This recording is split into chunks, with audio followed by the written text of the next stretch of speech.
When it comes to becoming a faster and stronger runner, there are a few rules that I like to stick to during a training cycle, which I feel have played a massive part in my own personal running development. Sometimes less is more. Simplicity is the key, and it certainly seems to have helped me when it comes to pushing forward in the sport. So let's get straight into this one. I want to discuss with you guys today 5 golden rules that I love to stick to during a training cycle that I feel have really helped me become a stronger and faster runner. So the first thing is training to time over anything else. Sometimes pace comes into the equation, but certainly ditching the idea of training by pace, training by heart rate, training by power, whatever it might be. I find that effort is the most effective way of training, and this is really transformed. It's been a massive factor in transforming my running over the past 2 or 3 years. I've really committed to it probably about 2.5, 3 years ago, and things have really changed since then. A whole mind shift goes into it, but it is absolutely for me key anyway. Reason being, we can talk about easy runs and how working to effort is so much better for you,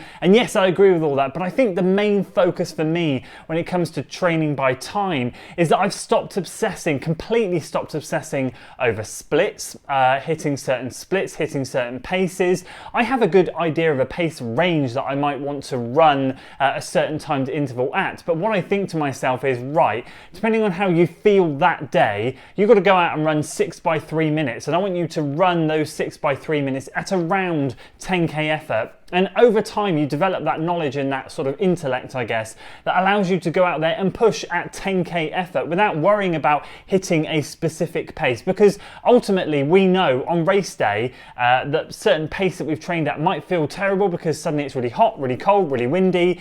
You suddenly feel a bit under the weather. Whatever it might be, circumstances might dictate otherwise for your race plan, and plan A might completely go out the window. So by learning to control effort and running to time, it teaches your body and wires you in a way that when you do rock up to race day, you instinctively know if it's going to be your day or not. And if it's not, you know completely to stop worrying about splits and paces and run to the effort that you know how it feels in training. It just makes a massive difference rather than rocking up on race day and going, I've been running at X pace in training, and regardless of the conditions, regardless of how I feel, I'm going to run at this pace. And then you blow up because you're just not in that position to maintain and hold that pace over the duration. So although there's a massive host of benefits to training by time, I feel that dialing into your body and running by feel is the best one that it can give you. And turning off auto lap on my watch has been a massive game changer as well. Again, this was done about 18 months, 2 years ago now, and since then I've never had to put it back on for any other reason. So if you don't know what auto lap is,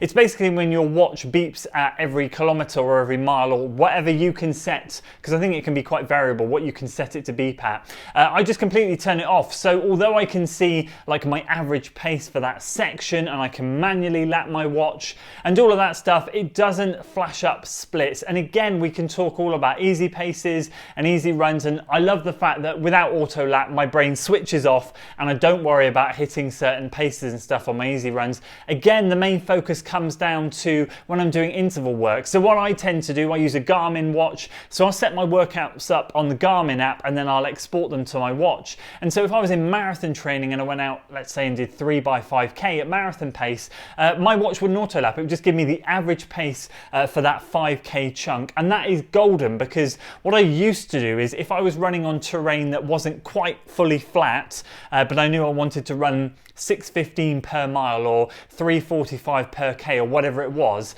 every single time I bust a gut to run that pace on every single kilometre or mile split, regardless of if I was going up, down or flat.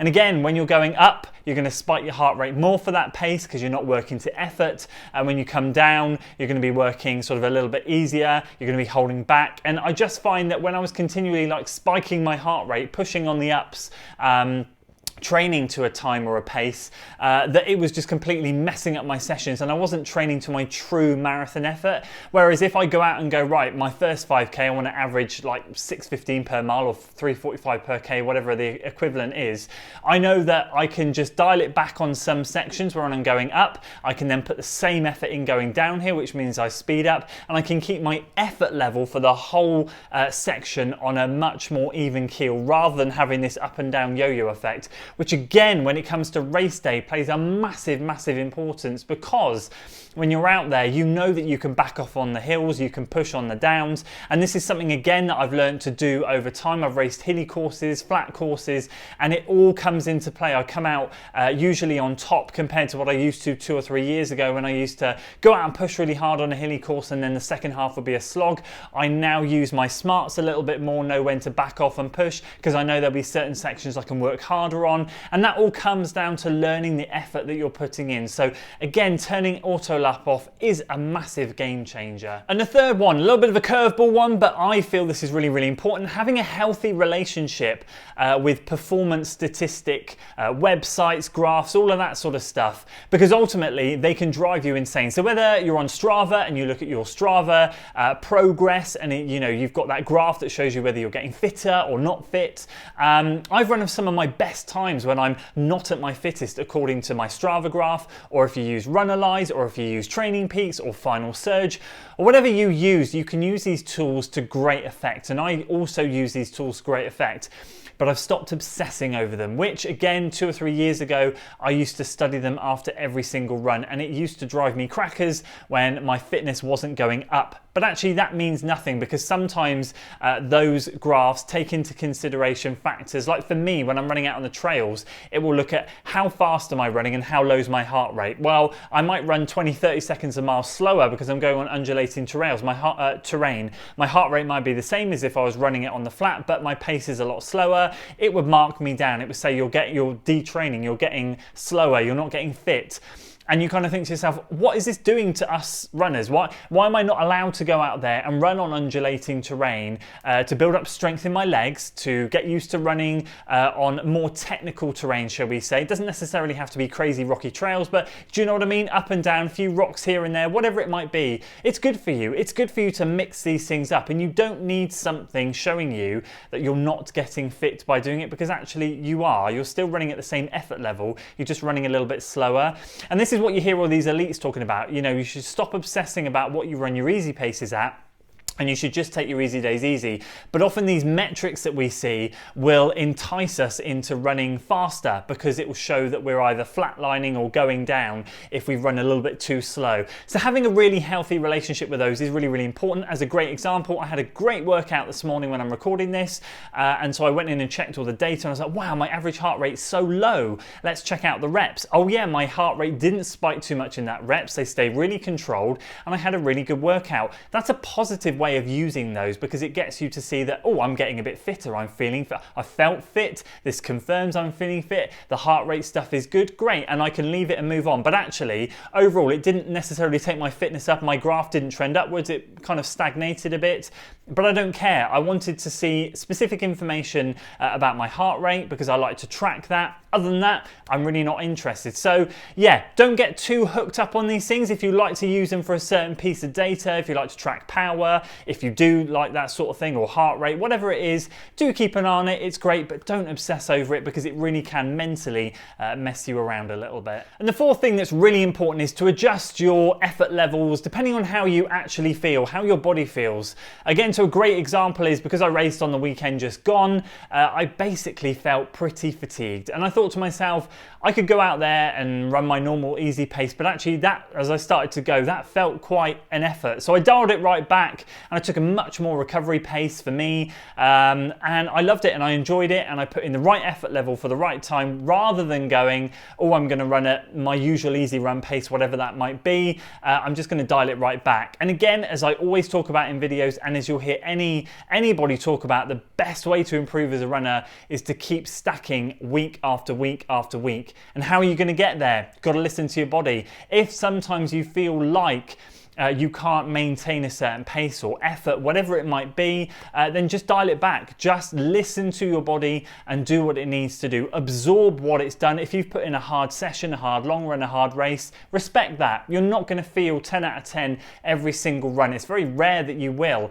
It's about adapting and dialing into those certain effort levels when you need to. And then what that meant was, by the end of this week's training, I felt amazing and I was able to nail a really good session. Now, based on the fatigue I felt at the start of the week, if I'd have really pushed my easy runs, I'd have just set myself back, and I don't think I'd have had the session that I wanted to when I did. So what that's allowed me to do is, by adjusting where accordingly at the beginning of the week, I've been able to nail the quality work that was the focus of the week, and that is a massive box ticked. So yeah, just adjust where you need to. Again, this all comes down to understanding effort, understanding your body, and appreciate that when it needs a rest, allow it to. And the fifth thing is learn to love the journey. Fall in love with the process, don't begrudge the hard work, and when you follow all of the above what we talked about, you'll really enjoy the freedom that running brings, the relaxation of the easy runs, and everything in between. What we always talk about, or I always talk about here on the channel, and everybody else in the running world talks about,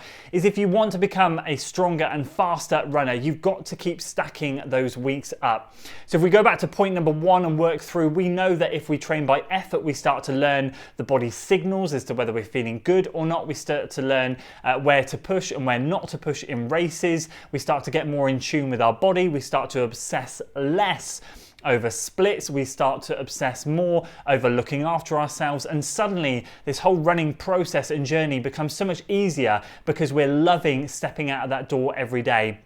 My question to you is, do you see a lot of these elite athletes sat round their Strava graphs, staring at them and studying their line that might be trending up or wiggling all over the place because of wherever they might be training on different terrain or flats, whatever? Do you see them obsessing over those things? We don't see that at all. Do you see them obsessing over their easy run paces?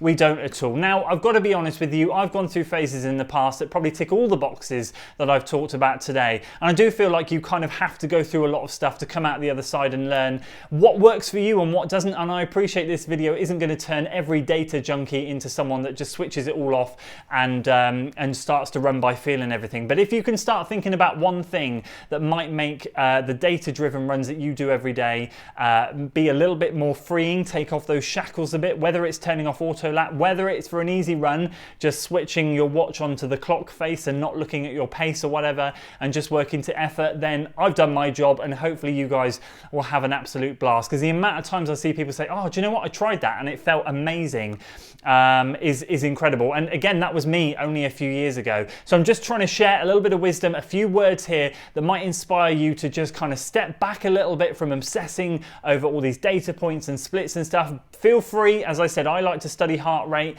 and check on fitness. That's a good gauge for me to see how I'm getting fit, but I certainly don't obsess over it. I don't run to it, and I love to run to effort. So hopefully if you fall in love with the process, then you will absolutely fly as a runner. And all of those 5 tips we talked about will hopefully lead up to more consistency. And as I said, the more training blocks you stack up, the fitter, faster, stronger you guys will become, and certainly before no time at all you'll be smashing PBs. I'd love to hear from you guys what you think on this topic. Are you a data junkie? Do you love studying all the data? Do you run with all your foot pods and your heart rate monitors and all of that stuff? Do you test lactate levels?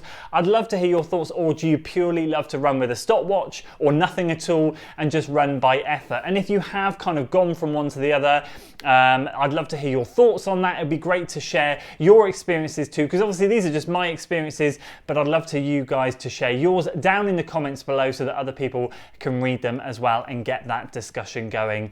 That's it from me today, guys. I hope you enjoyed the video. If you did, please do consider giving it a like, share it with your friends, and of course subscribe to the channel for weekly running content. I'll see you in the next one. Until then.